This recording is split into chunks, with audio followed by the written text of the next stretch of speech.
Dios les dé, hermanos, en esta tarde. Es un verdadero gozo y privilegio, hermanos, reunirnos como pueblo de Dios, con propósito siempre de alabar y glorificar su nombre, estudiar su palabra y aprender, hermanos, todo lo posible de ella. Y también, hermanos, ponerlo en práctica en nuestras vidas diarias. So, damos la bienvenida a los solicitantes, esperamos que no sea la primera ni la última vez que están entre nosotros. Siempre son bienvenidos. Le tocaba a su hermano Alfonso la clase el día de hoy, pero tenía una cita médica a su hermana Aurora y nos habló que no le iba a ser posible llegar y nos encargó que nos hiciéramos cargo esta tarde. Y bueno, aprovechando el tiempo, hermanos, la carta de los Filipenses estamos a punto de terminarla y estamos ubicados en el capítulo 4. Estuvimos tratando, hermanos, el domingo por la tarde el versículo 8, y no lo terminamos. El apóstol Pablo, hermanos, en esta carta y especialmente en el capítulo 4 va a motivar a la iglesia a enfocar su pensamiento en cosas buenas, en cosas, hermanos, que verdaderamente edifiquen nuestra vida espiritual y también, hermanos, la iglesia. Y Pablo, hermanos, es muy específico en esto y anima a la iglesia, hermanos, a enfocar su mente y sus pensamientos en todo lo que es bueno, en todo lo que es verdad. Estuvimos tratando el asunto, hermanos, todo lo que concierne la verdad. La verdad, hermanos, en nuestra persona, la cual debemos hablar con verdad y todas las palabras, hermanos, deben ser verdaderas y no debe de haber mentiras en nosotros. Pero también, hermanos, hablar de la verdad también se enfoca en su palabra. Pablo exhorta a la iglesia, hermanos, a pensar en predicar la palabra de nuestro Dios, enseñar esa verdad, la cual la iglesia tiene la responsabilidad de dar a conocer esta verdad. Estuvimos citando textos como Efesios capítulo 3 y versículo 10, donde ahí Pablo dice también que la multiforme de Dios se da a conocer por medio de la iglesia. Y este, hermanos, es un propósito que hizo desde que estaba en la eternidad, versículo 11. Así que es importante que nosotros como iglesia, hermanos, pensemos en todo lo que es verdadero, pero también, hermanos, en todo lo honesto. Hablamos un poco, hermanos, en cuanto a la honestidad y todo lo que caracteriza a un cristiano honesto. Y qué importante es, hermanos, que la iglesia o los cristianos sean cristianos honestos, que haya honestidad, hermanos, en toda su manera de vivir. Las características de un hombre honesto, hermanos, muestra sinceridad, y esto quiere decir que dice la verdad siempre, incluso, hermanos, cuando es difícil, y evita las medias verdades, incluso las mentiras, ¿verdad? Siempre va a hablar con la verdad, por difícil que ésta sea. Esto muestra, hermanos, sinceridad. También, hermanos, otra característica de un hombre honesto es su integridad, muestra integridad. Y esto quiere decir, hermanos, que el hombre honesto actúa con rectitud, coherencia, incluso, hermanos, cuando nadie lo observa. Pero Dios sí, ¿verdad? Entonces, si Dios nos está observando en todo momento, entonces tenemos que ser personas íntegras, honestas. También, hermanos, muestra transparencia. Esto quiere decir, hermanos, que es claro y abierto en sus acciones y en sus comunicaciones, evitando, hermanos, ocultar información. También, hermanos, admite sus errores. Una persona que es honesta, hermanos, si le preguntas por algo, por su misma honestidad te va a decir la verdad y no va a ocultar sus errores. Si él cometió un error, te lo va a decir: yo fui. Reacciona, hermanos, cuando se equivoca y no lo oculta. No trata, hermanos, tampoco de justificarse. Esta es una persona honesta. El cristiano, hermanos, debe ser honesto siempre. Pero también, hermanos, muestra respeto. Valora a los demás y los trata con dignidad, incluso cuando no está de acuerdo con ellos. Estuvimos hablando, hermanos, en cuanto a ellos. Y la honestidad, hermanos, simple y sencillamente, no solamente es evitar mentir, sino también actuar con rectitud, hermanos, en todas nuestras situaciones. Apliquemos, hermanos, este principio a nuestras vidas. Funcionó en aquel tiempo, hermanos, a los hermanos en Filipos y sigue funcionando, hermanos, hasta el día de hoy. Que seamos honestos en toda la extensión de la palabra. Pero también, hermanos, ¿qué es lo que sigue después de ahí? ¿En qué es en lo que usted y yo debemos pensar? En lo justo, ¿verdad? Y la palabra griega ahí, hermanos, es dikaios. Y esta palabra denota aquello que es santo, justo, derecho, inocente. Qué importante, hermanos, es la justicia en nuestras vidas. Miren lo que Pablo escribió en Romanos capítulo 3 y verso 10. Carta a los Romanos capítulo 3 y versículo 10.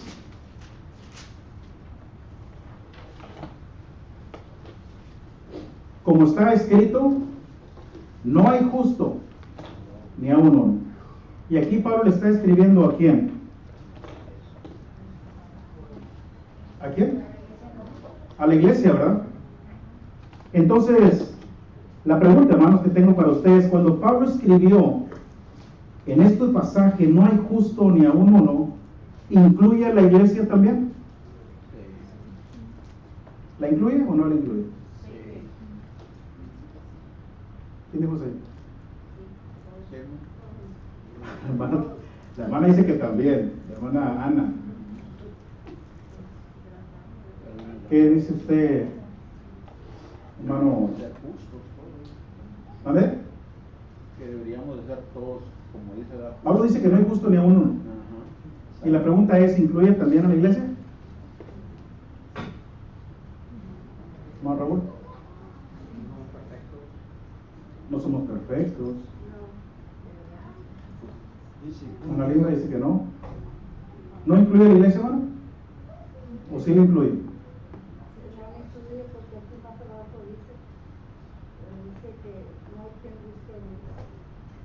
Okay. ¿Hermano Jaime?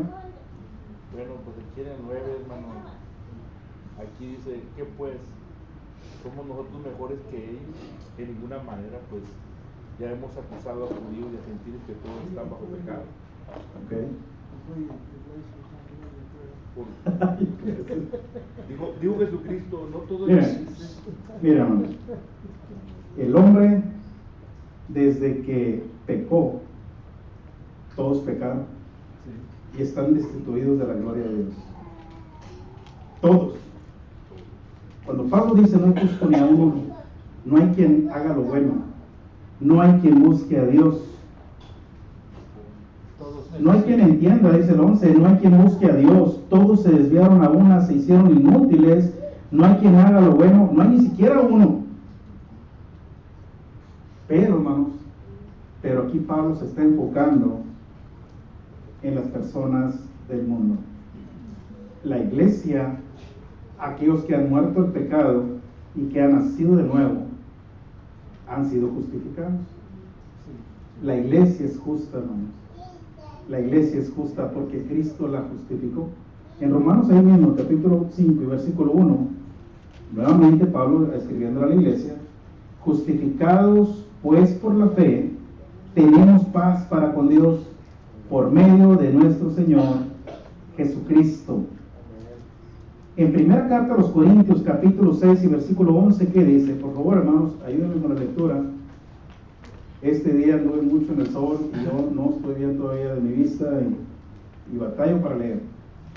Primera carta a los Corintios, capítulo 6 y verso 11. Y esto erais algunos, mas ya habéis sido lavados, ya habéis sido santificados, ya habéis sido justificados en el nombre del Señor Jesús y por el Espíritu de nuestro Dios.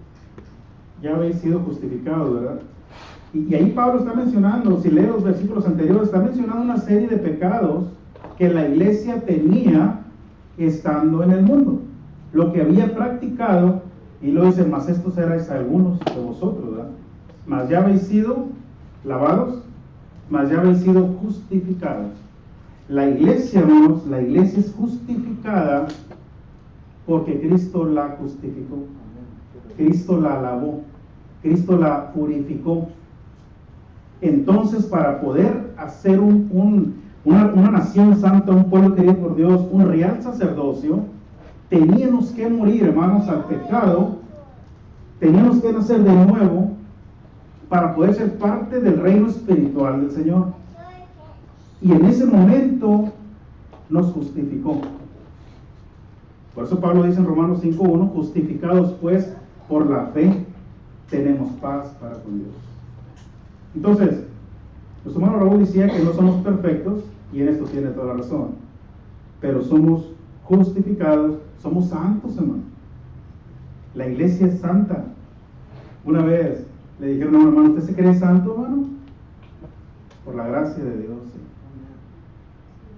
Y es que a veces nos podemos equivocar ahí, hermanos, de que hay personas que se equivocan en su manera de actuar, en su manera de conducirse en esta vida, pero eso no quiere decir que no seamos santos. Eso no quiere decir que no seamos justos. Ahora, si Cristo nos ha justificado, entonces Pablo dice, deben pensar en lo justo, porque han sido justificados. Practiquen la justicia. Hay cristianos que no son justos. Fíjense bien, no practican la justicia, pero Cristo nos justificó en el bautismo, perdonó nuestros pecados. Hay cristianos que pecan, hay cristianos que se apartan de la verdad, eso es otra cosa, ¿verdad? Hay cristianos que no son justos, eso es diferente, pero la iglesia, hablando en términos generales, es justa delante de Dios. En Santiago capítulo 5 y versículo 16, fíjense bien, hermanos, la oración que Dios escucha. ¿Y de quién? Santiago capítulo 5 y verso 16. Confesaos vuestras ofensas unos a otros y orad unos por otros para que seáis sanados. La oración eficaz del justo puede mucho. ¿La oración de quién? Del justo. Del justo. Fíjense bien, hermanos, todo el mundo ora a Dios, creyentes y no creyentes. Pero, la diferencia aquí, hermanos, es que la oración del justo, esa palabrita que añadió ahí Santiago, la oración del justo, puede mucho. Qué importante es entonces, hermanos, que usted y yo seamos personas justas, que practiquemos la justicia de Dios en la iglesia y en el mundo también. Es importante, hermanos, que practiquemos la justicia, que seamos personas justas, honradas, que pensemos en lo verdadero, en lo honesto. En esto pensar, dice Pablo, en esto pensar. La oración eficaz del justo puede mucho. Esto es, hermanos, la justicia de la que estamos hablando. Un tema, hermano, bastante importante y que nos pudiera llevar todo el resto de la clase, pero como les dije, por causa del tiempo necesitamos avanzar. La justicia no es una opción, hermanos, sino una responsabilidad que cada cristiano, usted y yo, debemos practicar. Si no practicamos la justicia, ¿qué creen que va a pasar? Lea por favor primera carta de Juan capítulo 3 y verso 7. Primera carta de Juan capítulo 3 y versículo 7.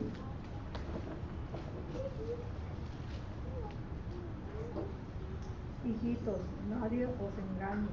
El que hace justicia es justo, como él es justo. El que practica el pecado es del diablo, porque el diablo peca desde el principio. Para esto apareció el Hijo de Dios y para deshacer las obras del diablo. Todo aquel que es necio de Dios no practica el pecado. Gracias, hermano. Ahí mismo, pero ahora en el capítulo 5 y verso 17.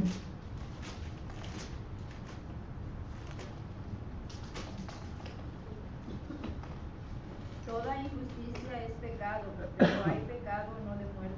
Toda injusticia es pecado. Entonces, hermanos, nosotros no debemos ser injustos, sino justos. Ahí la importancia de la justicia, ¿verdad? Que usted y yo seamos justos. Y Pablo dice, enfoquen su mente en la justicia.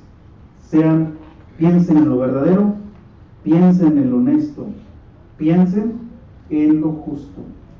Porque si no practican la justicia, la injusticia es pecado. Y el pecado, hermano, nos separa de Dios. Nos separa de Dios. No porque nuestros pecados ya fueron perdonados,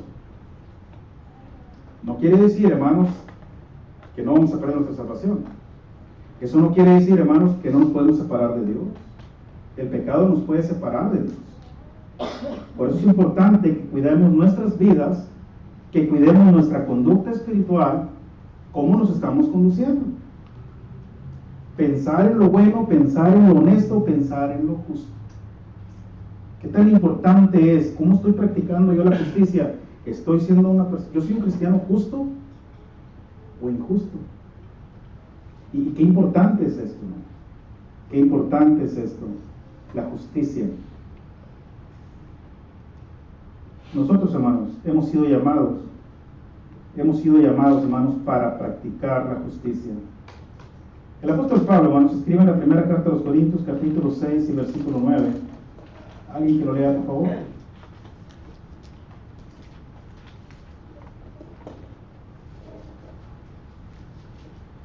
Primero los Corintios, capítulo 6 y verso 9. ¿No sabéis que los injustos no heredarán el reino de Dios? No el rey, ni los fornicarios, ni los idólatras, ni los adúlteros, ni los afeminados, ni los que se echan con varones, ni los ladrones, ni los ávaros, ni los borrachos, ni los maldicientes, ni los estafadores heredarán el reino de Dios. Bueno, aquí Pablo, hermanos, como se escucha en el texto, ¿verdad?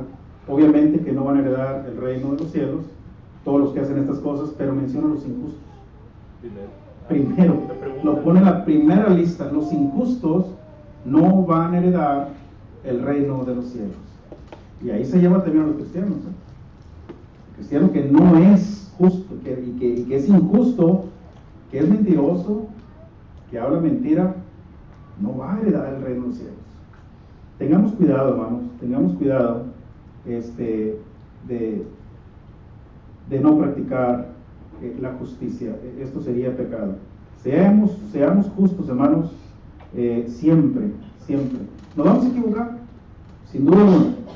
De que no somos perfectos, eso sí, nos equivocamos cada rato. Y Juan también dice, si alguno de vosotros hubiera pecado, abogado tenemos para con el Padre, porque pecamos, hermanos, pecamos. Pero día con día, según el crecimiento que nosotros vamos teniendo, y según nuestra santidad se va perfeccionando, entonces el pecado se hace menos presente en nuestra vida. Yo he escuchado, quiero aprovechar para hablar, he escuchado en las oraciones decir a hermanos que somos pecadores, y no somos pecadores. Yo no sé si usted ha escuchado a algunos hermanos orar y dice, perdónanos porque somos pecadores. Eso está mal dicho. No somos pecadores. Posiblemente cometimos pecado, porque a Dios le ofendemos, hermanos, sin saber. Yo no sé si a Dios le ofende mi vestimenta en estos momentos. Yo no sé si a Dios le afecte el horario en el que me estoy reuniendo. Yo no sé. Hay cosas que le ofenden a Dios y pecamos delante de Dios y a veces no sabemos.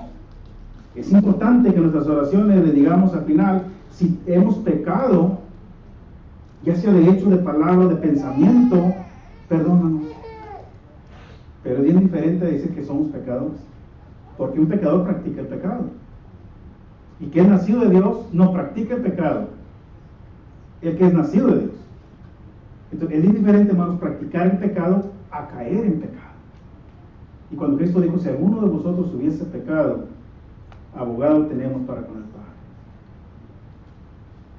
Entonces, para que no nos equivoquemos y tengamos cuidado a la hora de orar, el cristiano no es pecador. Era pecador, ya no.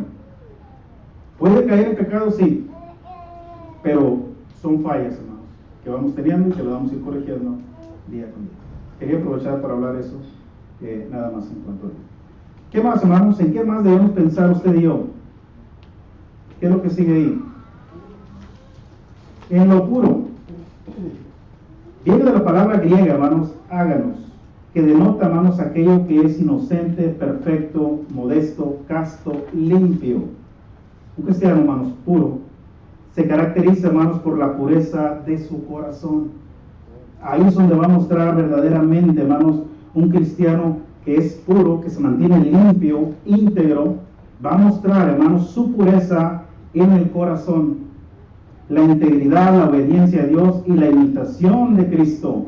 Esto refleja, hermanos, en sus pensamientos, en sus palabras y en sus acciones, viviendo una vida, hermanos, conforme a la voluntad de Dios. La pureza, hermanos, indica honestidad y lealtad a Dios. Y Dios busca, hermanos, este corazón en usted y en mí. Un corazón limpio, un corazón puro, hermanos. Que no haya malos sentimientos, que no haya malos pensamientos en nuestro corazón, porque de ahí nacen las envidias. De ahí nacen los pleitos, de ahí nace todo, hermanos. Entonces, nosotros tenemos que purificar nuestro corazón, pedirle a Dios que nos limpie y que nos lave día con día. Es que yo tengo un carácter muy fuerte, ¿no? Y no voy a cambiar. Pues pídele a Dios que le quite ese corazón y que le ponga uno más noble, más sencillo, más humilde. Necesita, hermanos, haber pureza en el corazón. ¿Qué tan importante es la pureza? ¿Por qué Pablo, bueno, como siempre le he dicho, ¿verdad? Él es el escritor, pero quien está atrás de él es Dios, hermano? Porque él está siendo inspirado por Dios, por el Espíritu Santo. ¿Por qué puso ahí que piensen en esto, Pablo? Porque ¿sabe qué dice Mateo capítulo 5, versículo 8? Bienaventurados los de limpio corazón, porque ellos verán a Dios. ¿Qué quiere decir, hermano? Que no cualquiera va a ver a Dios. Los que van a ver a Dios, los que se van a presentar delante de su presencia, son aquellos que tienen un corazón puro, un corazón limpio, un corazón donde no nacen envidias, donde ama a su hermano. De ahí, hermanos, se le refleja amor. Sí, hermano, es que es lo que había visto que en el versículo este dice, en eso pensar. Es que si nosotros no comprendemos la palabra de Dios, que yo a veces digo que el pescado muere por la boca, el humano también, por lo que dice, por lo que piensa, que dice, algunos de ustedes eran eso, pero ya no se diga eso, ni se mencione, dice la Biblia que ni se mencione. Entonces, incluso la gente del mundo, hermano, entiende esto, saben que como te expresas o como piensas te va a afectar, porque por los frutos los conoceréis. Entonces, si nosotros pensamos puro murero, pues puro murero va a ser de nosotros, o sea, es lo que vamos a actuar, es lo que nos hace. ¿Cuáles son los frutos del Espíritu? Pues lo dice, ¿verdad? Gozo, paz, paciencia, paz, benignidad, paciencia, benignidad, amor, fe, templanza, mansedumbre. ¿Qué más? Contra tales cosas dice no hay ley. No hay ley. Y mire el consejo que Pablo le da a Timoteo. Alguien que por favor lea 2 Timoteo capítulo 2 y verso 22. Segunda carta a Timoteo capítulo 2 y versículo 22.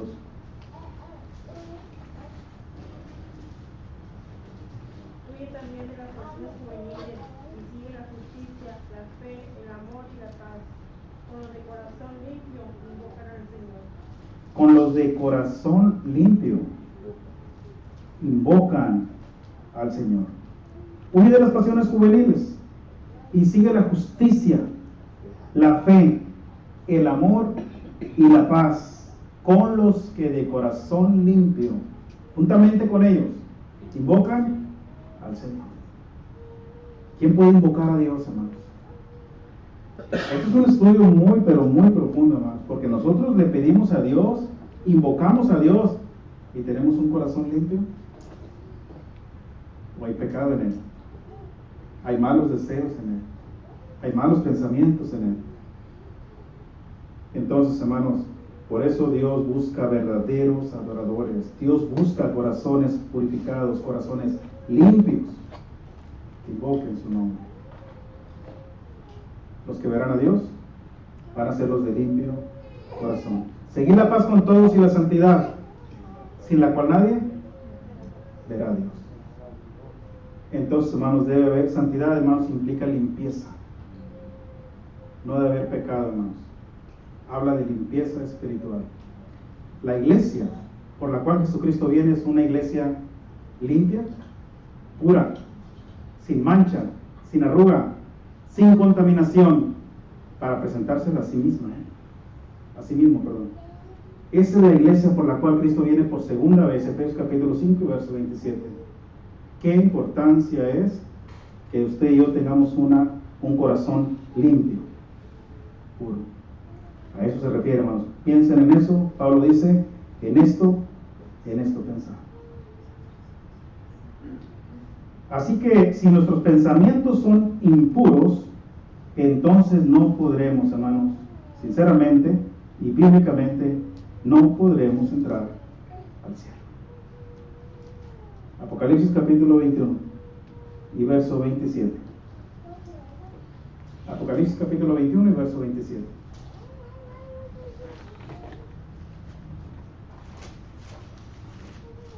No entrarán en ella ninguna cosa inmunda o que hace abominación y mentira, sino solamente los que están inscritos en el libro de la vida del Cordero.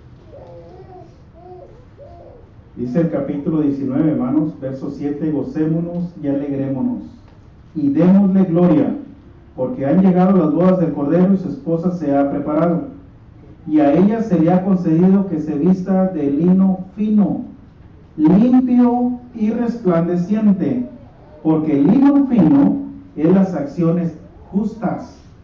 ¿De quiénes? De los santos. Esta es la novia de Cristo. Habla de la iglesia, una iglesia limpia, una iglesia pura, una iglesia, hermanos, que no está contaminada, que se viste de lino fino, limpio y resplandeciente. Qué importante es, ¿verdad? La pureza. Ahí en Apocalipsis 4:3, donde está hablando de la iglesia de Sardis, pero tienes unas cuantas personas, o sea, que no han manchado su vestido y andarán conmigo. Vestiduras blancas. El que venciere será vestido de vestiduras blancas, y no borraré su nombre del libro de la vida, y le confesaré delante de mi Padre y de su sangre. Exacto. Entonces, la lengua dice que es un verbo, ¿verdad?, muy chico que tenemos, pero dice, mirad cuán grande bosque enciende un pequeño fuego. La lengua, ¿verdad?, necesitamos que tener cuidado con ella. Por eso ya lo que es 1 Pedro 3:10, ¿verdad?, el que quiere amar la vida y ver el día bueno, refrene su lengua de mal, de sus labios no le engañen, apártate del mal y haz el bien, busca la paz y síguela. Y por último ahí es que es Proverbio 18:21, dice, la muerte y la vida están en el poder de la lengua. Sí, hermanos, nosotros tenemos el control de todas las cosas en nuestra persona. Nosotros tenemos ese control de manejar nuestra lengua, nuestras palabras, nuestros pensamientos, de practicar la honestidad, la justicia, de ser limpios, puros, de no contaminarnos con el pecado. De todo eso, hermanos, tenemos el control nosotros. Y dice Santiago 3:2, ¿verdad?, porque todos ofendemos muchas veces. Que no ofende de palabra, tal es varón perfecto, ¿verdad? Es capaz así refrenar todo su cuerpo. ¿Cuál es el otro que sigue, hermanos? Ya me quedan más 5 minutos. Todo lo amable. En lo amable. Y la palabra griega, hermanos, es propailes, que significa aquello que es amistoso, bueno, aceptable, amoroso. Y bueno, como cristianos tenemos la responsabilidad, ¿verdad?, de ser amables para con todos, no nomás con los de la iglesia, sino con todos, hermanos. La amabilidad nuestra se debe reflejar también con los de afuera. Vuestra gentileza, dijo Pablo, sea conocida de todos los hombres. Habla, hermanos, de un cristiano que es amable. En Romanos capítulo 12, versículo 17 al 21, ¿qué dice, hermanos? Romanos capítulo 12.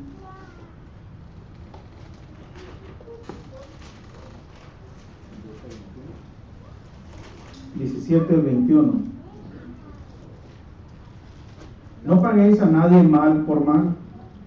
Procurad lo bueno delante de todos los hombres. Si es posible, en cuanto dependa de vosotros, dice el apóstol Pablo, estad en paz con todos los hombres. No os venguéis vosotros mismos, amados míos, sino dejad lugar a la ira de Dios, porque escrito está, mía es la venganza, yo pagaré, dice el Señor. Así que si tu enemigo tuviere hambre, dale de comer. Si tuvieres sed, dale de beber. Pues haciendo esto, ascuas de fuego amontonarás sobre su cabeza. No seas vencido de lo malo, sino vence con el bien el mal. Nuestra amabilidad, sea amistoso, busque la paz, aunque sean nuestros enemigos. Qué difícil es, hermanos, ya lo hemos tratado, ya lo hemos platicado muchas veces, qué difícil es cuando nos ofenden, cuando nos maltratan, cuando nos humillan, cuando nos gritan, y no poder contestarles igual.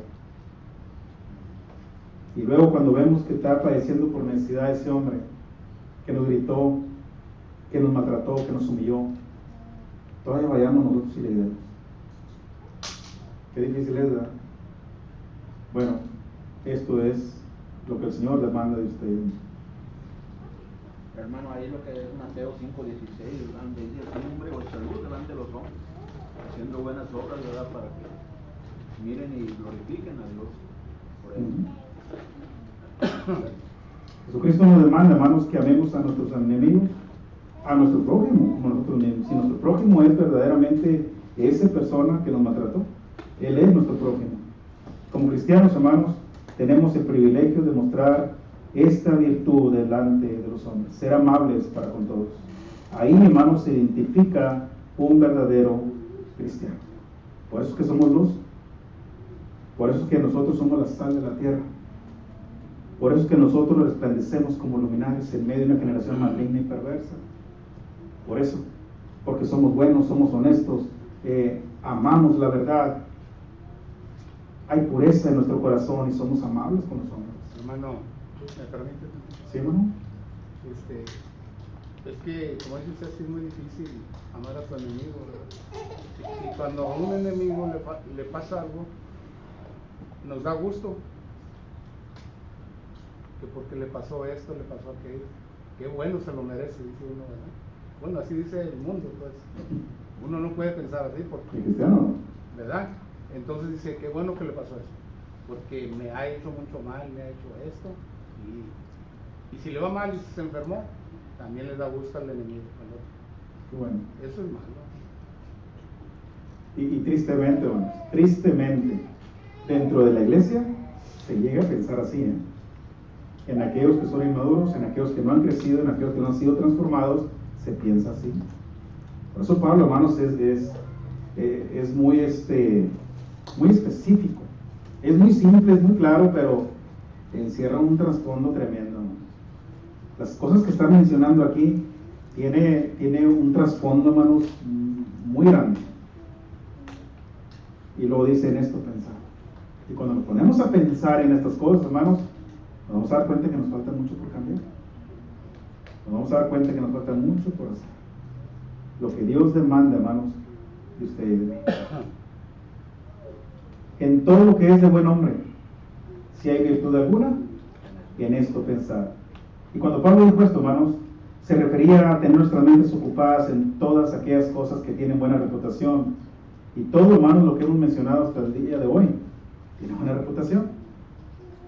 Así que todo lo que sea de buen hombre, si hay virtud alguna, y vaya que tiene muchas virtudes, el que practiquemos cada cosa de las que acabamos de ver, en eso usted y yo, hermanos, debemos pensar.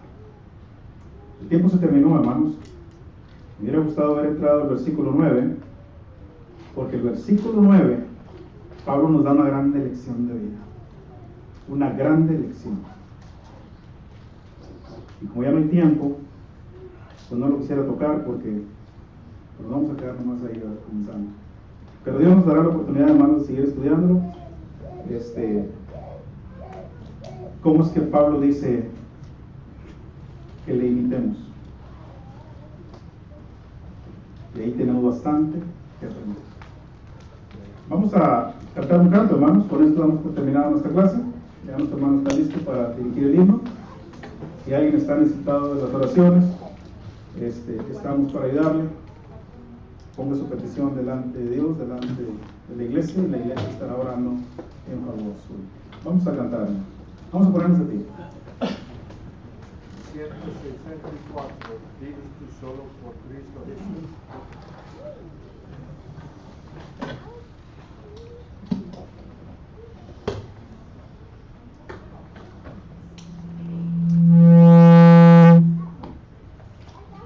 ¿164 vives tú solo por Cristo Jesús?